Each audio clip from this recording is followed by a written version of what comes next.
बिस्मिल्लाहिर्रहमानिर्रहीम। अस्सलाम वालेकुम। आज 21 अक्टूबर बरोज़ सोमवार हम बात करेंगे दो अहम इशूज़ के हवाले से। आइनी तरमीम मंजूर की गई हैं, कौमी असम्बली से भी मंजूर की गई हैं। आज सुबह सवेरे पहले 6 बजे का कहा गया, फिर 8 बजे का कहा गया कि तकरीब होगी, दस्तखत किए जाएंगे सदर पाकिस्तान की जानिब से। वो तकरीब क्यों मनसूख की गई है? उसके बाद वो मेंबरान पार्लियामेंट जिन्होंने वोट दिया था आइनी तरमीम के हक़ में, उनको उनसे इस्तीफ़े मांग लिए गए हैं और उनको ओहदों से हटाने के प्रोसेस शुरू कर दिया गया है। जबकि पाकिस्तान तहरीक इंसाफ के कौन से 4 मेंबरान असम्बली थे जो रात लोटे बने हैं और कौन से 5 ऐसे थे जो जिनको रिज़र्व रखा हुआ था और वो भी अगर ज़रूरत पड़ती तो लोटे बन सकते थे। नाम भी पाकिस्तान तहरीक इंसाफ सामने ले आई है, उसकी तफसील भी मैं आपके साथ शेयर करूँगा। सबसे पहले हम बात कर लेते हैं नायब अमीर जमात इस्लामी लियाकत बलोच ने आइनी तरमीम से मुतल्लिक जो अपना पॉइंट ऑफ व्यू दिया है, बड़ा सख्त किस्म का पॉइंट ऑफ व्यू है। उन्होंने कहा कि आइनी तरमीम के लिए पार्लियामेंट में 2/3 अक्सरियत फार्म 47 का पार्ट 2 है।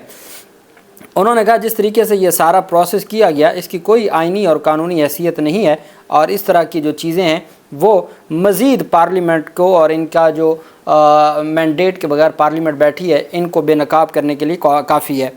एक बयान में उनका कहना था कि हुकूमत ने रियासती जबर से सेनेट और कौमी असम्बली में 2/3 अक्सरियत इंजीनियर्ड कर ली। ज़बरदस्ती की आइनी तरमीम इस्तेहकाम ने इस्टेबलिशमेंट की ताकत बन गई हैं। लियाकत बलोच ने कहा कि हुकूमत और इस्टेबलिशमेंट ने मिलकर आइन और आज़ाद अदलिया का ये करम किया है। मज़ीद कहना था कि पार्लियामेंट इस वक्त आज़ाद होगी जब आइन की हर तरह पाबंदी की जाएगी। नायब अमीर जमात इस्लामी का कहना था कि अदलिया की तकसीम का सबब आइन से इन्हराफ है। PTI को आइनी तरमीम के लिए मुज़ाकरात में मसरूफ़ करके बदनीयती पर पर्दा डाला। लियाकत बलोच ने कहा पोजीशन जमात ने पहले रोज़ ही आइनी तरमीम मुस्तरद कर देते हैं तो आइन महफूज होता। मज़ीद कहा जमात इस्लामी आइन और कवानीन में इस्लाहाती सिफारिशात तैयार कर रही है और हम ये जो आइनी तरमीम है इनको मुस्तरद करते हैं और किसी सूरत इसको कबूल नहीं करते। दूसरी जानिब सीनियर वकला की जानिब से जो रद्द अमल सामने आया है उनका भी वाज़ेह तौर पर यह कहना है, साबिक सदर हैं और बैरिस्टर सलाहुद्दीन, उनकी जानिब से कहा गया है कि 26वीं आइनी तरमीम के ज़रिए आला अदालतों में जजों के तकर्री का इख्तियार इंतज़ामिया को देना और हाई प्रोफाइल केसेस में आइनी बेंचों की तश्कील अदलिया की खुद मुख्तारी पर हमला है। हुक्मरान इत्तेहाद पर मुश्तमिल पार्लिमानी कमेटी को चीफ जस्टिस के इंतखाब अख्तियार देने से सीनियर जजों में हुकूमत से वफादारी के मुजाहरे की दौड़ शुरू हो जाएगी। सुप्रीम कोर्ट का आइनी बेंच बनाने का अख्तियार पार्लिमानी व हुकूमती नुमाइंदों पर मुश्तमिल जुडिशल कमीशन को देना भी एक बिगाड़ के सिवा कुछ नहीं है। अगर कोई शहरी हुकूमती इक़दाम या पार्लिमानी कानून की गैर आइनी हैसियत को चैलेंज करते हैं उसे हुकूमत और पार्लिमान के मुंतखब जजों के सामने इस्तदा करनी होगी। सीनियर वकील अब्दुल मईस जाफरी ने 26वीं आइनी तरमीम को अदलिया की खुद मुख्तारी पर हमला करार देते हुए कहा कि आइनी अदालत के क़याम में नाकामी के बाद हुकूमत ने मौजूदा सिस्टम में रहते हुए एक नई अदालत बना दी है। मौजूदा हुकूमत के गैर कानूनी साबित होने से खौफजदा सियासतदानों का ग्रुप आला अदालतों को ताबे बनाना चाहता है। उन्होंने फैसला कर रखा है कि अवामी मैंडेट के एहतराम की बजाय आइन की धज्जियाँ उड़ाई जाएँ। ताहम बाज़ वकला ने कहा कि अगर सैयद मंसूर अली शाह की बतौर चीफ जस्टिस तकरीरी का नोटिफिकेशन जारी होता है तो फिर आइनी तरमीम पर का कोई फ़र्क नहीं रहेगा। ताहम देखना यह है कि सुप्रीम कोर्ट आइनी तरमीम पर क्या रद्द अमल देती है और ये मामलात किस तरफ जाते हैं, बेहतरी की तरफ जाते हैं या ख़राबी की तरफ जाते हैं। जबकि दूसरी तरफ जो अहम पेशरफ सामने आई है वो महमूद खान अचकज़ई जो तहफ़्फ़ुज़ आइन पाकिस्तान मूवमेंट के सरबराह हैं, उनकी जानिब से कहा गया है, पश्तूनख्वा मिली अवामी पार्टी के भी और चेयरमैन हैं वो तहरीक तहफ़्फ़ुज़ आइन पाकिस्तान के, उन्होंने कहा है कि गैर आइनी हुकूमत को आइन में तरमीम करने का कोई हक़ हासिल नहीं है। कानून के मुताबिक सीनियर तरीन जज चीफ जस्टिस बनता है, क्या ज़रूरत थी गैर आइनी तरमीम की? हम इस गुनाह में बेलज़्ज़त है या बालज़्ज़त है उसका हिस्सा कतन नहीं बनेंगे। पाकिस्तान तहरीक इंसाफ के अलावा जो पश्तूनख्वा मिली अवामी पार्टी थी उन्होंने भी बाइकआउट किया। बहुत सारे जजेस और वकला इस आइनी तरमीम के मुखालिफ हैं। इमरान खान को 4 महीने के लिए रिहा किया जाए और नया इलेक्शन हो और उन इलेक्शंस में आइन और कानून के मुताबिक करवाया जाए। उन्होंने कहा शहबाज एंड कंपनी और इसके तमाम साथी अगर चाहते हैं कि ये मुल्क इन बहरानों से निकले तो इसका बेहतरीन इलाज ये है कि इमरान खान को ज़मानत पर रिहा किया जाए। सारी पार्टियों बाशमूल जजेस, फ़ौज, सहाफ़ी, वकला और तमाम स्टेक होल्डर्स की कॉन्फ्रेंस बुलाई जाए और मुल्क को बहरानों से निजात दिलाने और सही बुनियादों पर चलाने का रास्ता तलाश करें। लेकिन अगर आप धौंस के ज़रिए पहले आपने हुकूमत बना ली, अब आप आइनी तरमीम अगर करना चाहते हैं और आपको लगता है कि इस तरह के मामलात से आप आगे बढ़ा सकते हैं और चीज़ों को आगे ले जा सकते हैं तो ये आपकी खाम ख्याली है। किसी सूरत भी ये मामलात आगे नहीं जा सकते और ये तबाही की तरफ जाएंगे। دوسری طرف پاکستان تحریک انصاف نے واضح طور پر اعلان کیا ہے کہ ان کے 9 MNA اور 2 سینیٹرز، ان کی پاکستان تحریک انصاف میں کوئی جگہ نہیں ہے۔ پاکستان تحریک انصاف کے سیکرٹری اطلاعات نے کہا کہ چودھری الیاس، ظہور قریشی، مبارک زیب، اورنگزیب کھچی، عثمان علی، یہ 5 ہیں، اور اس کے علاوہ بھی انہوں نے کہا کہ جی ہم سب پر فرض بنتا ہے کہ برائی کو برائی کہیں، ان کے حلقہ کے لوگوں کو جو دھوکہ انہوں نے دیا ہے اس کا حساب ووٹر خود لیں گے۔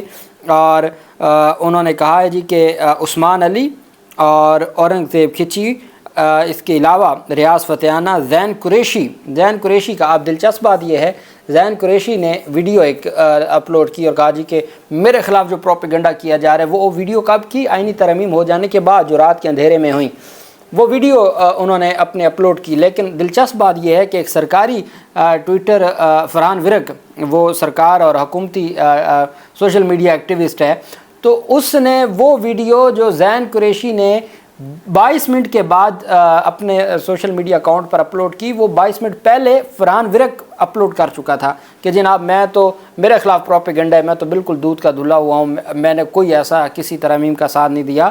اگر آپ سچے تھے تو آپ آئینی ترمیم سے پہلے بولتے نا۔ جب ان کو بندے ان کے کم ہو گئے 4، چونکہ مولانا کے 8 مل گئے، ان کے پاس 4 بندوں کی کمی تھی، انہوں نے 4 کو لے آئے۔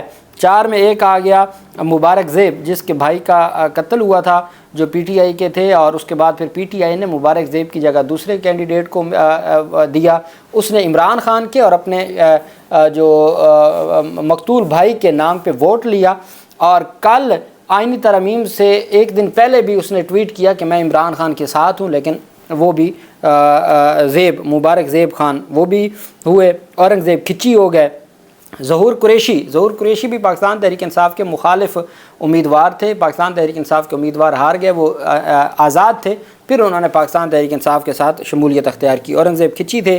ریاض فتحانہ، آپ جانتے ہیں ان کا بیٹا اغوا ہوا، ریاض قریشی ہے، مقداد حسین ہیں، اور اسی طریقے سے اسلم گھمن، وہ بڑے دعوے کرتے تھے، سیالکوٹ سے سابق فوجی افسر ریٹائرڈ ہیں، وہ بھی وہ لابی میں ریزرو کے طور پہ ان کو رکھا گیا اور ان کو سامنے لایا گیا۔ ایک چودھری الیاس جو کاف لیگ کے تھے، اور کاف لیگ نے ان کے خلاف ریفرنس بھی بھیجا تھا، وہ بیسیکلی PTI کے تھے، لیکن ان کو نوٹیفیکیشن ان کا قومی اسمبلی میں ریکارڈ کاف لیگ کے ساتھ جوڑا گیا، اور جب ان کو کاف لیگ نے ان کے خلاف ریفرنس بھیجا، ایک تھا عادل بازئی جو کوئٹہ سے تھا، جو نون لیگ کے لسٹ میں ڈال دیا گیا تھا، وہ ڈٹ کے کھڑا رہا، اس نے ریفرنس کو بھی اہمیت نہ دی، اس کا گھر، اس کا کوئٹہ میں پلازا، ہر چیز، کل رات تک اس کے خلاف کارروائی ہوتی رہی، وہ ڈٹ کے کھڑا رہا۔